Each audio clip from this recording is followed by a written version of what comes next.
Well, welcome back to Rooted Expressions. I'm Yolanda Dion, and the question today was, should Christians engage in horoscopes or psychic readings, and why this matters? Here we go. In my life, you have been so good to me. Okay, so have you ever wondered if horoscopes or psychic reading, if that aligns with God's truth? I asked myself that question before, and I was shocked to find out not only is it in the Bible, but the Bible warns us against it. So today, we're going to dive into why Christians should be cautious about these practices. While astrology and psychics may seem harmless, they do fall under sorcery and divination, which the Bible warns us against. So, is it just a slight warning, or, is it like not all that bad? Or does God really give warnings about this? Well, the answer is yes. There are strong biblical warnings against this. So let's start with the first one, Deuteronomy 18:10-12. Okay, and it says, "Let no one be found among you who practices divination or sorcery.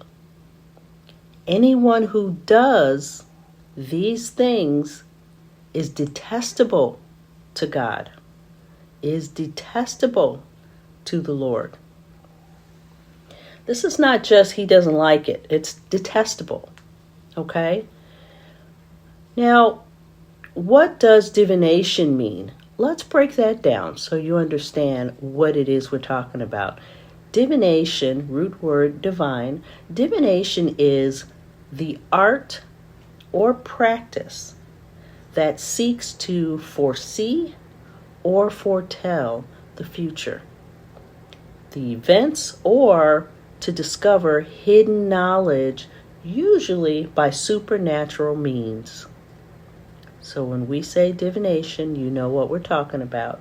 Okay, Leviticus talks about this in Leviticus 19:31, and it says, "Do not turn to mediums or seek spiritists, for you will be defiled by them."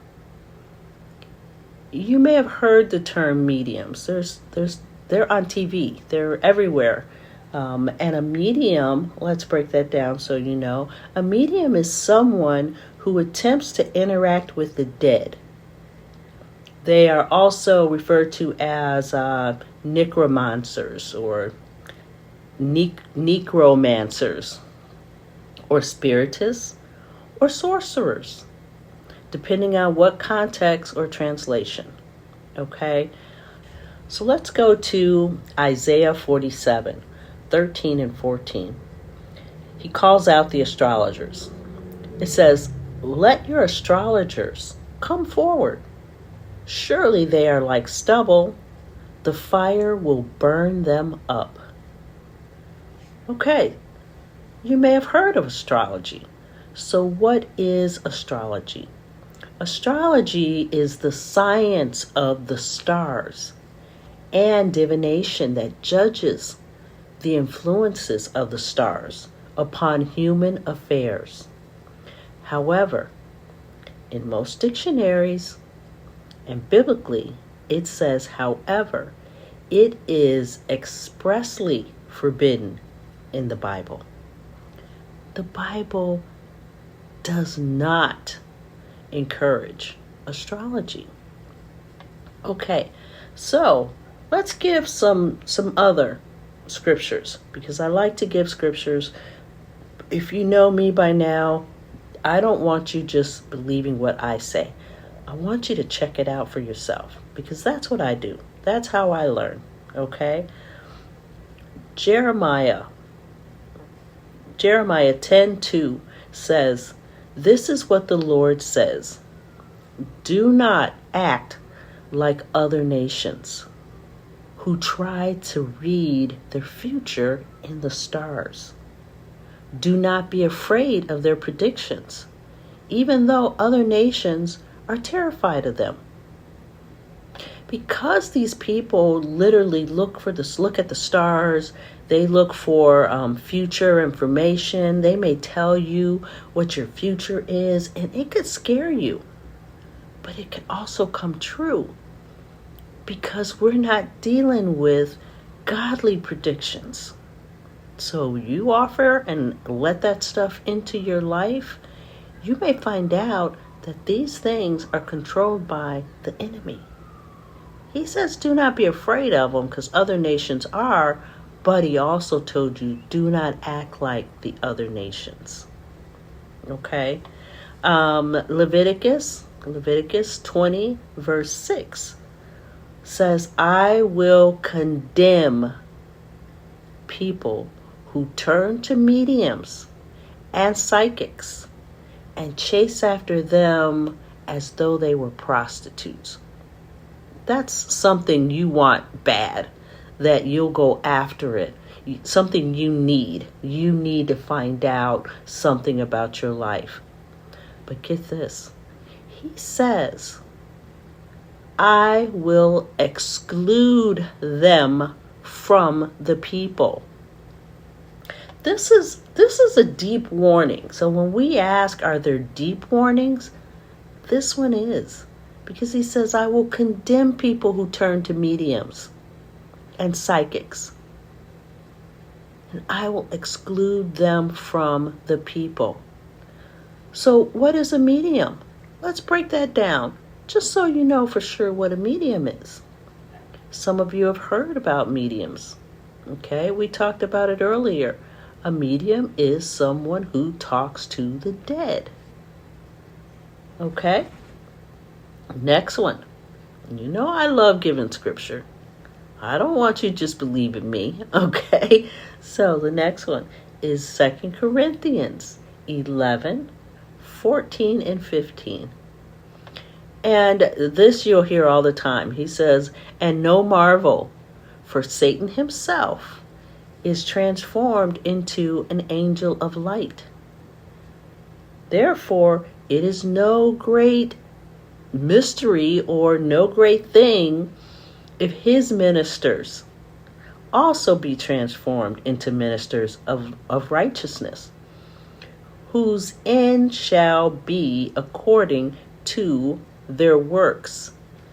Okay, let's back up a little bit, because this one, he's saying that don't marvel, don't be surprised, don't be in awe that Satan himself can bring these things that seem like it's some great thing.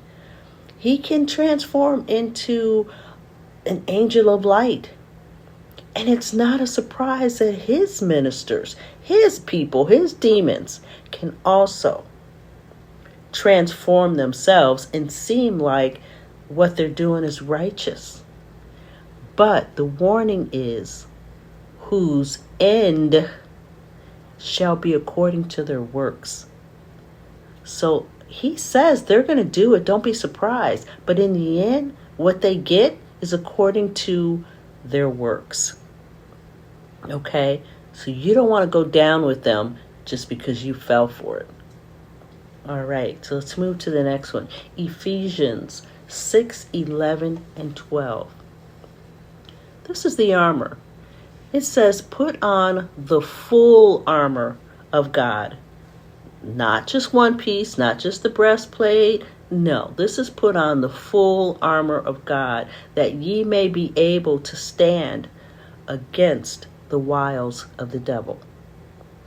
For we wrestle not against flesh and blood, but against principalities, against powers, against the rulers of the darkness of this world.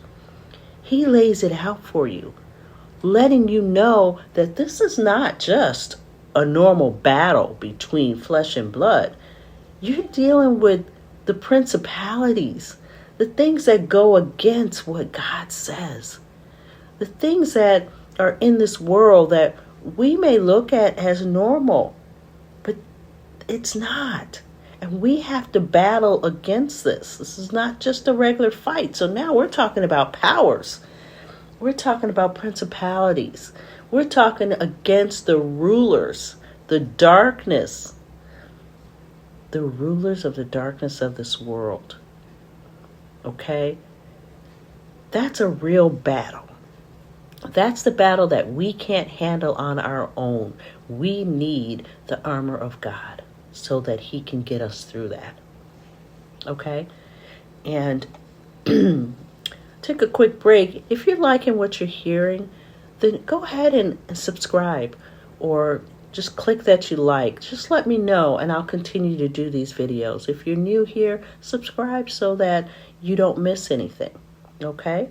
I update and upload every single week, sometimes a couple times a week. Okay, now let's get back to why Christians should avoid these practices. I'm going to give you 3 really big reasons why we should avoid them. Number 1 is because they distract from God's guidance. God says one thing, and all these things detour you into doing something else. So instead of trusting in God's wisdom, horoscopes and psychics encourage people to seek elsewhere. You're seeking your answers from other things. Okay? And number 2, the second one is it opens the doors to deception. And by deception, I mean you're literally unknowingly inviting in spiritual confusion. And we know who the author of confusion is.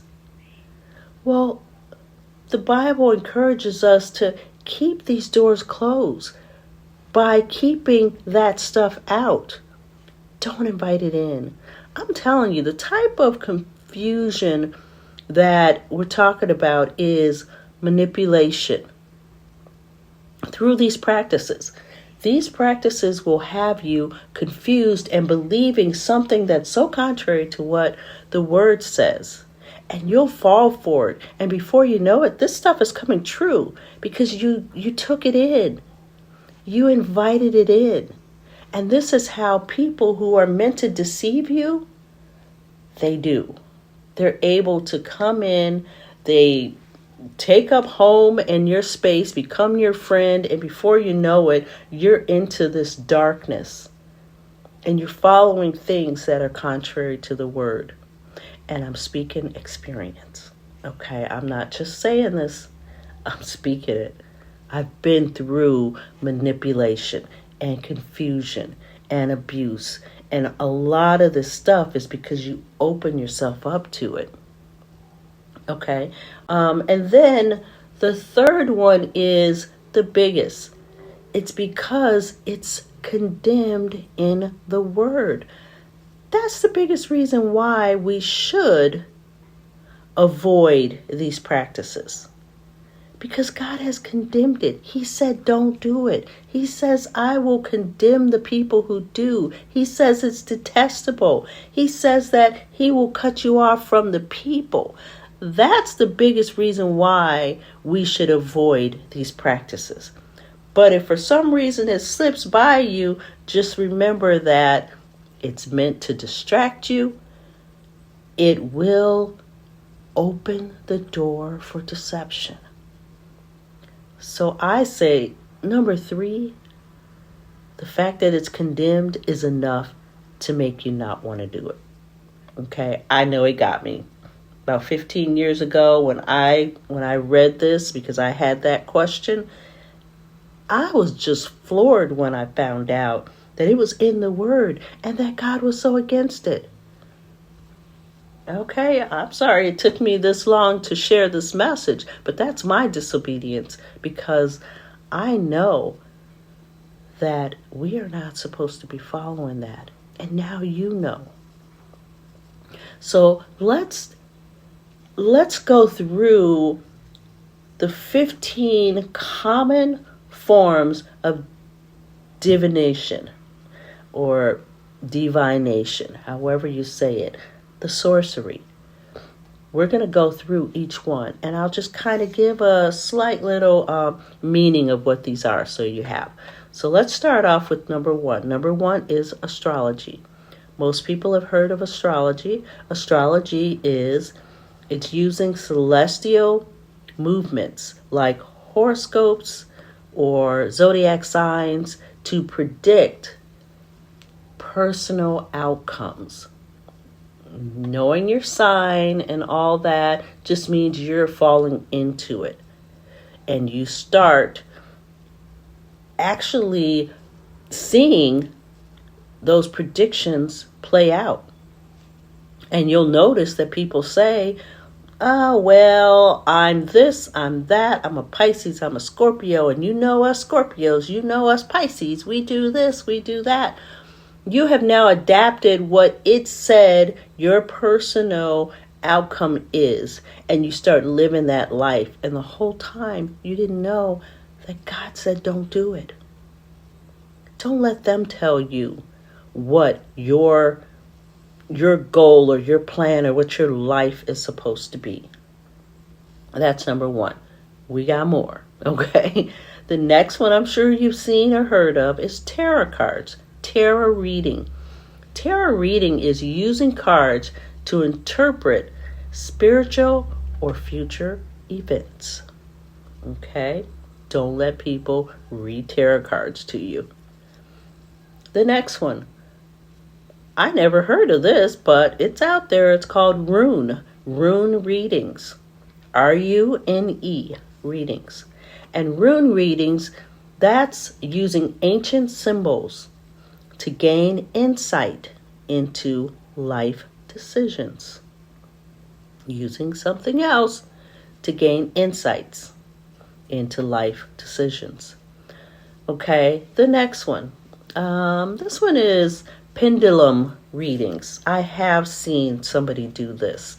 And that's when they're swinging a weighted object to receive answers from an unseen force. Swinging weighted objects to receive answers from unseen forces. Okay, pendulum reading.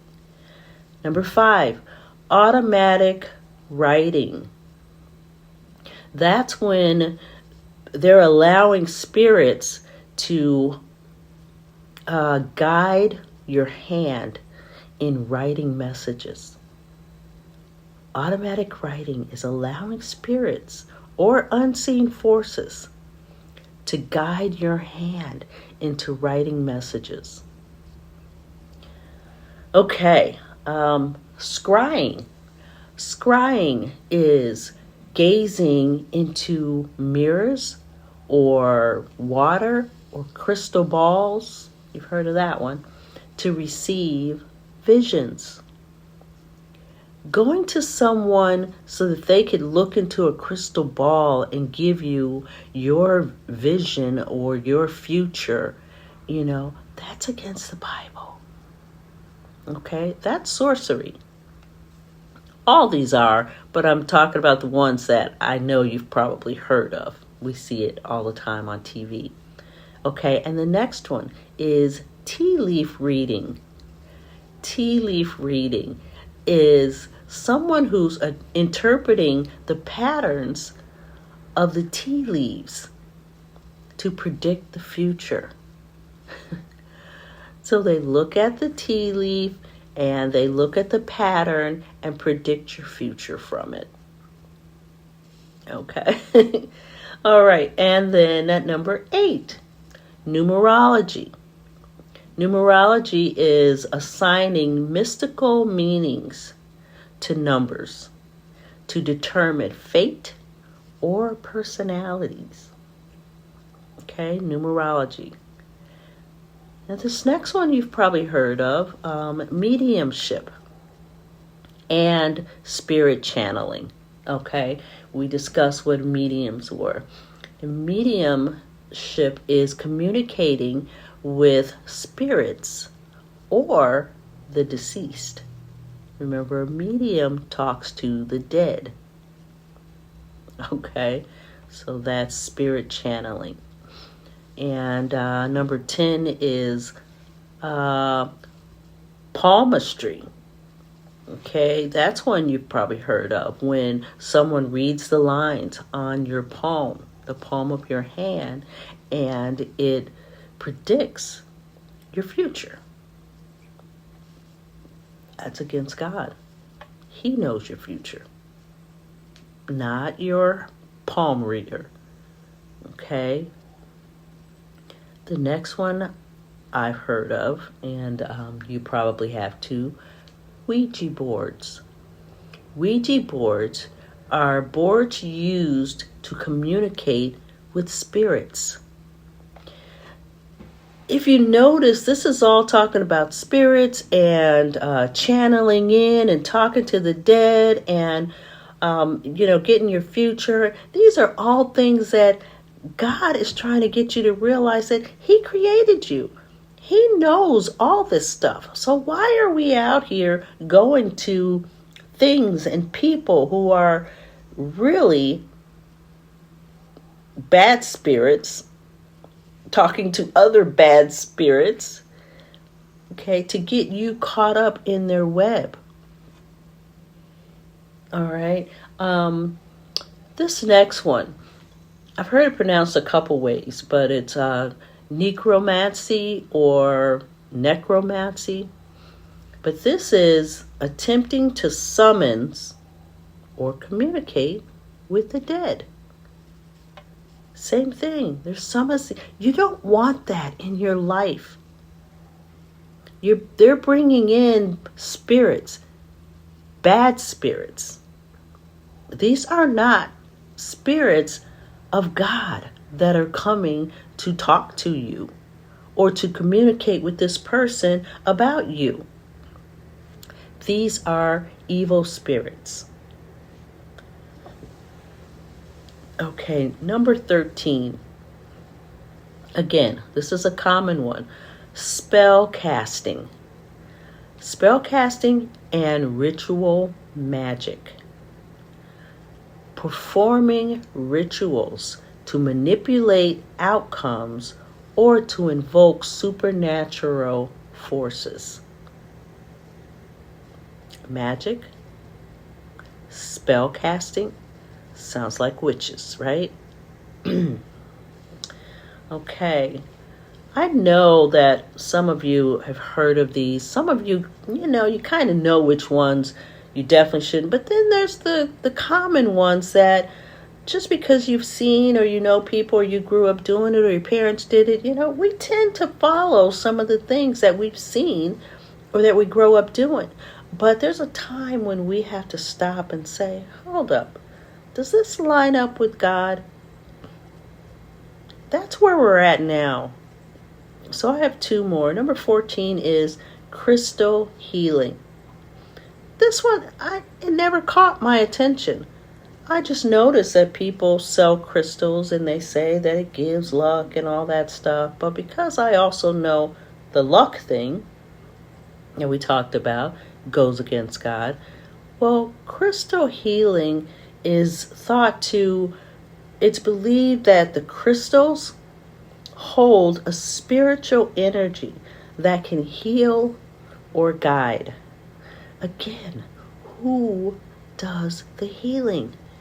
This is us turning over our healing to crystals. I know to me now it seems like I'm making fun of it, but trust me, this stuff has been out here a long time, and we have really, really fallen prey to it.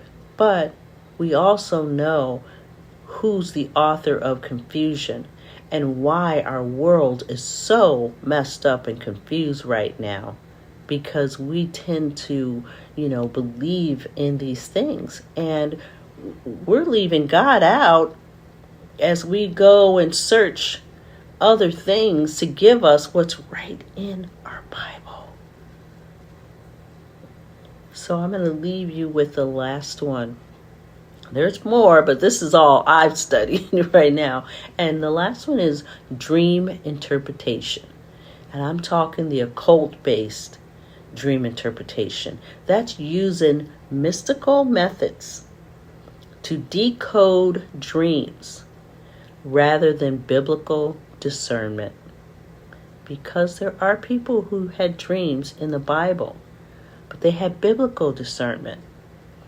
You don't have to go to mystical methods to try to decode these dreams. You want to stay away from that stuff. In my life, you